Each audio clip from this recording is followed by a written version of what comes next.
We are confused about how Red Sox fans are handling the Juan Soto sweepstakes, because when we entered this winter, the consensus around baseball was Mets, Yankees versus the field. And the Red Sox seem to have emerged as a legitimate third contender. Red Sox internet is off the rails right now. That attitude, is it based in real faith or in complete detachment from reality? So I feel like after Thanksgiving, it does feel like we're truly through the looking glass at this point. I think before the holiday, there was legitimate smoke around their pursuit of Soto. Like everything, to me at least, the vibe is still they are a legitimate contender in this race. But I think we have fully gone off the rails in the last 72 hours or so.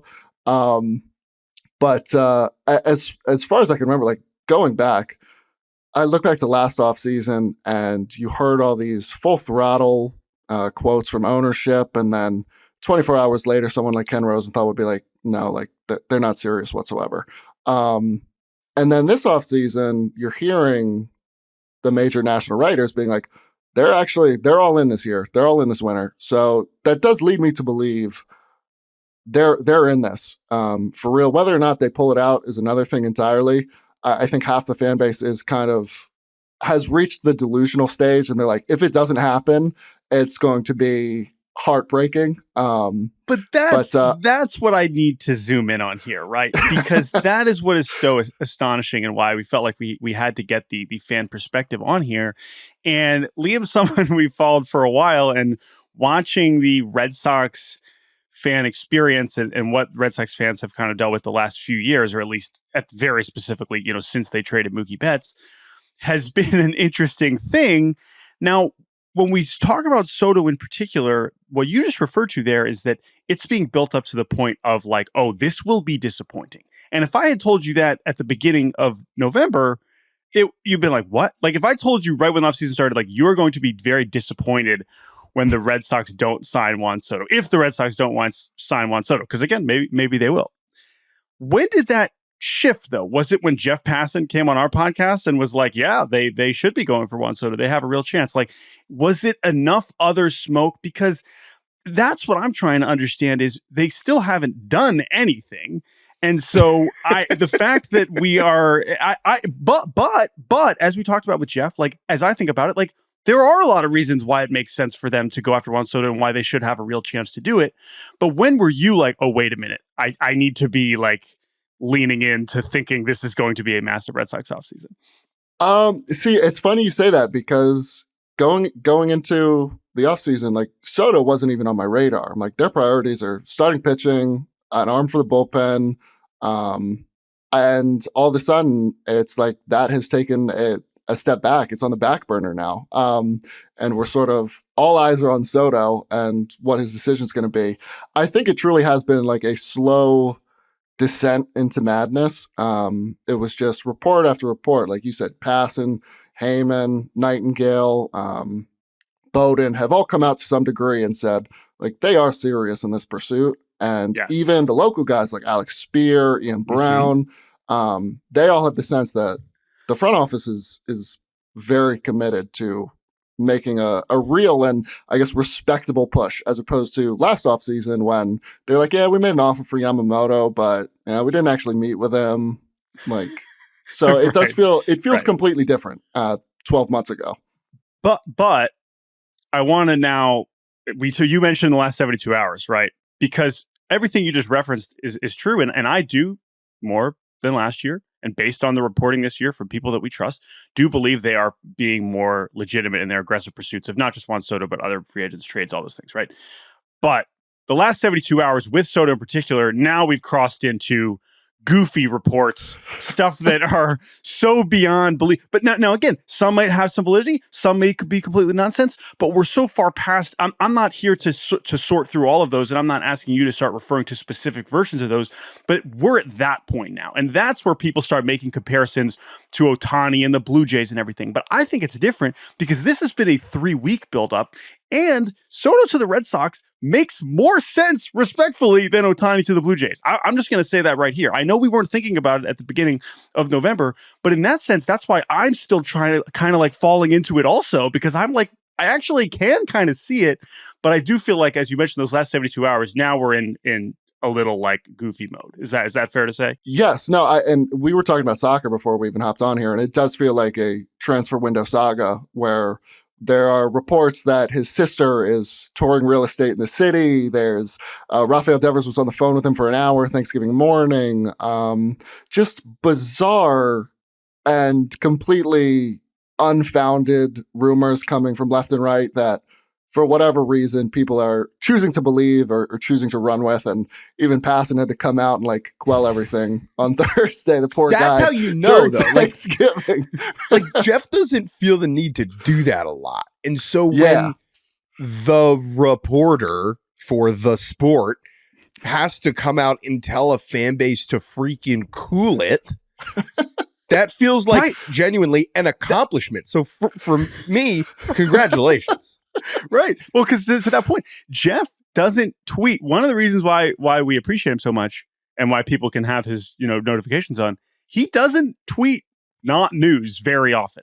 Like if he's going to post, it's because he is trying to inform people of something. And he took the time on Thanksgiving to tell people that stuff was not happening. Right. And so so to Jake's point, that's why we've crossed over. Now, I can't ask you to speak, and I'm not even going to force you to be like, is he going to sign with the Red Sox or not? But at what point for Soto in particular were you like, oh, wait a minute, I need to start thinking about Juan Soto on the Red Sox? And why it does make a lot of sense in a lot of ways, whether it happens or not. And how are you going to, you can't speak for everybody, but how are you going to process from here if they don't get him and if they do get him? So I would say, I think I really started to believe it when the local guys like Spear and Ian Brown were coming out. As far as guys like Heyman and Nightingale, like it's nice to be in the conversation on that end, but I truly do believe like guys like Spear and Ian Brown are more tapped into what's actually happening around the front office day in and day out. And so I don't know, it's probably been like 2 weeks where I've really been like, this feels real. It feels like a real race. I'm trying to think of a comp, and I probably have to go back like 15 years to the winter they got Gonzalez and Crawford, like within 72 hours of one another, where there was like this level of madness and a name like this on the table. So I think at this point, ever since Thanksgiving, like I said, we've crossed into unknown territory now. I feel like I'm just trying to have fun with it and not trying to get my hopes up any further. Which is why you're here, because we like your tweets and you make us laugh often and you have enough sense to stay grounded. But I also don't blame you for getting swept up in it. That's why I'm compelled. That's my last question. So someone slipped goofy pills into the stuffing. And are you going to be okay? When Juan Soto signs with the Mets, are you and is Red Sox Nation going to be okay? So I do think there will be a large portion of the fan base that is like going to feel as if John Henry has traded Mookie Betts all over again. But as far as I'm concerned, like I said, like going into the offseason, Juan Soto wasn't on my radar. I was like, that's not the priority for this team right now. If you're trying to build a complete roster, you need at least one frontline starter and one elite bullpen arm to really get yourself back in like conversations of, oh, this is a real contender. This can be a real contender.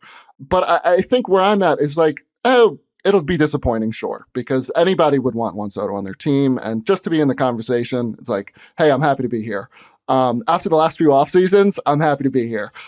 So I don't know, it'll be disappointing, but at the end of the day, I think I have to look at the roster as a whole and be like, all right, like that just would have been gravy. It would have been like having dessert before your actual meal. But to that point, though, we don't know what the actual meal is yet. Because which is also true. This is why we may have you on again in February or after they sign Juan Soto or after they don't, whatever, which is there is a path. And I know Russ, I think, said this on our last podcast that I wasn't on, but I listened to it because I like my friends. There is a path to a successful Red Sox offseason that doesn't include Juan Soto. Like, that's a fact. 100%. However, that's not what we're. The fact that this is how we're starting is right, is very good, and that is why I think your perspective is valuable. And I wish you luck, Liam, because I think parsing through, like, I'm just seeing enough posts from people who are like, oh yeah, this is happening, and like and by the way, you have so many Juan Soto Red Sox photoshops that you will now have an entire era to look back on fondly. Like, he practically has played for the Red Sox. I mean, it feels like all the like pre-LeBron Lakers photoshops. Like, this is where we're at. There are more pictures of Soto in a Red Sox jersey than there were of Yoenis Cespedes in a Red Sox jersey, and he actually freaking played for actually that. There. Right. Yes. Right. But I don't know. So I wish you luck handling this week, however it transpires, and the fact that the fact that the Red Sox have managed to make themselves a main character in this is an achievement in and of itself.